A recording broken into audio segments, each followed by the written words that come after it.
Some stories sound too unreal to be true, but this one is documented. In 1912, a man running for president of the United States was shot at point-blank range. The bullet entered his chest. Doctors believed it should have killed him, but instead of collapsing, he stepped forward and spoke for 90 minutes with a bullet still inside his body. This is the true story of Theodore Roosevelt. America in 1912 was tense. Theodore Roosevelt, former president, war hero, and national icon, was running for office again.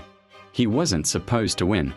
His own Republican Party had turned against him, choosing the incumbent William Howard Taft. So Roosevelt did something unheard of at the time. He created his own, third political party. They called it the Progressive Party, but Americans called it something else, the Bull Moose Party. The name came from Roosevelt himself, who, when asked about his fitness, once declared, "I'm as strong as a bull moose." And on October 14, 1912, he would prove it. The scene is Milwaukee, Wisconsin. It's evening, and Roosevelt is leaving the Gilpatrick Hotel on his way to give a campaign speech. A large crowd has gathered. There are cheers, applause, flags waving. The energy is electric. Then, a single gunshot pierces the air. A man named John Fleming Schrank fires a .38 caliber revolver from just a few feet away. The bullet hits Roosevelt squarely in the chest. Panic erupts. People scream. Secret Service agents rush in to tackle the shooter. Roosevelt staggers from the impact. Everyone expects him to fall, to collapse right there on the pavement. But he doesn't.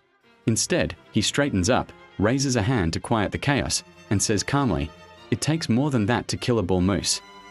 Blood is already spreading across his white shirt. But Roosevelt, an experienced hunter and soldier, quickly assesses his own injury. He isn't coughing up blood. To him, that meant one crucial thing: the bullet hadn't punctured his lungs. He was hurt, but he wasn't dying. Not yet. Doctors and aides immediately rush toward him. They plead with him, begging him to go to the hospital right away. But Roosevelt refuses. He shakes his head. Why? Because in the inside pocket of his coat, he was carrying two things that saved his life: a thick, folded 50-page manuscript of the speech he was about to give, and a heavy, steel eyeglass case. Together, these two objects acted like a makeshift shield. They slowed the bullet just enough. It broke through the steel case and tore through the pages, but it lost so much momentum that instead of piercing his lung, it lodged in his thick chest muscle. The bullet was still inside him. It was still incredibly dangerous. And in that moment, Roosevelt makes a decision that shocks everyone. He waves off the doctors, ignores the pleas of his staff, and insists on going to the auditorium. Bleeding, shot, with a bullet still in his body, he gets back in the car and is driven to the venue. He steps onto the stage, walks to the podium, and begins to speak. For the next 90 minutes, Theodore Roosevelt delivers his campaign speech. The crowd, which had heard the news, sits in stunned silence. Some people are crying. Some are just staring, terrified, watching the dark stain on his shirt grow. Doctors stand by in the wings, ready for him to collapse at any second. Early in the speech, Roosevelt unbuttons his vest to show the crowd the blood-soaked fabric and the bullet hole in his manuscript. He tells them, "Friends, I shall ask you to be as quiet as possible.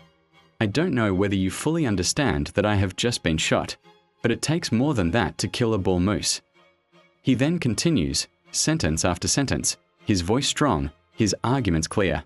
It's as if the pain is irrelevant, as if death itself could wait until he was finished. Only at the very end of his 90-minute address does he finally agree to be taken to the hospital. When doctors finally examine him, they X-ray his chest and make a shocking discovery. The bullet is lodged dangerously close to his heart. They conclude that attempting to remove it would be more dangerous than simply leaving it inside. So, that's what they do. They leave it.